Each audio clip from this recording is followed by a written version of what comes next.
ട്രെയിനുകളിൽ ഹലാൽ മാംസം മാത്രം വിളമ്പുന്നത് മനുഷ്യാവകാശ ലംഘനമാണെന്ന് ദേശീയ മനുഷ്യാവകാശ കമ്മീഷൻ.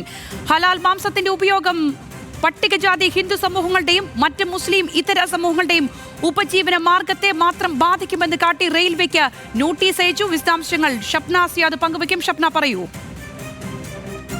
ദേശീയ മനുഷ്യാവകാശ കമ്മീഷനാണ് റെയിൽവേക്ക് നോട്ടീസ് അയച്ചിട്ടുള്ളത്.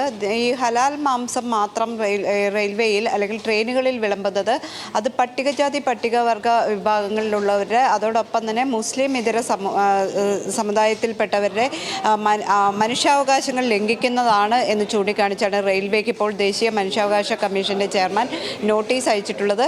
ഏതായാലും ഇതുമായി ബന്ധപ്പെട്ട് മനുഷ്യാവകാശ കമ്മീഷൻ ലഭിച്ച പരാതിയുടെ അടിസ്ഥാനത്തിലാണ് നോട്ടീസ്. കാരണം പരമ്പരാഗതമായി മാംസ കച്ചവടം ചെയ്യുന്ന ഈ മുസ്ലിം ഇതര മതത്തിൽപ്പെട്ട ആളുകൾ നൽകിയിട്ടുള്ള പരാതിയാണ് ഈ മനുഷ്യാവകാശ കമ്മീഷൻ പരിഗണിച്ചത്.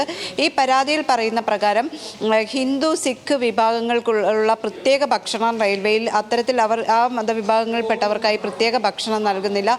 അതുകൊണ്ട് തന്നെ ഈ ഹലാൽ മാംസം എന്ന രീതിയിൽ പ്രത്യേകമായി ഭക്ഷണം വിളമ്പുന്നത് അത് ഭരണഘടനയുടെ ആർട്ടിക്കിൾ 14, 15 തുടങ്ങിയ വകുപ്പുകളുടെ ആർട്ടിക്കിളിൻ്റെ ലംഘനമാണ് തുടങ്ങിയ കാര്യങ്ങൾ ചൂണ്ടിക്കാണിച്ചാണ് ഇത്തരത്തിലൊരു പരാതി മനുഷ്യാവകാശ കമ്മീഷൻ മുമ്പാകെ എത്തിയത്. ഇതിലാണ് ഇപ്പോൾ മനുഷ്യാവകാശ കമ്മീഷൻ റെയിൽവേക്ക് നോട്ടീസ് അയച്ചിട്ടുള്ളത്. ശരി ഷപ്ന. ലീഗൽ കറസ്പോണ്ടന്റ് ഷപ്നയാണ് വിശദമായ വിവരങ്ങൾ പങ്കുവച്ചത്.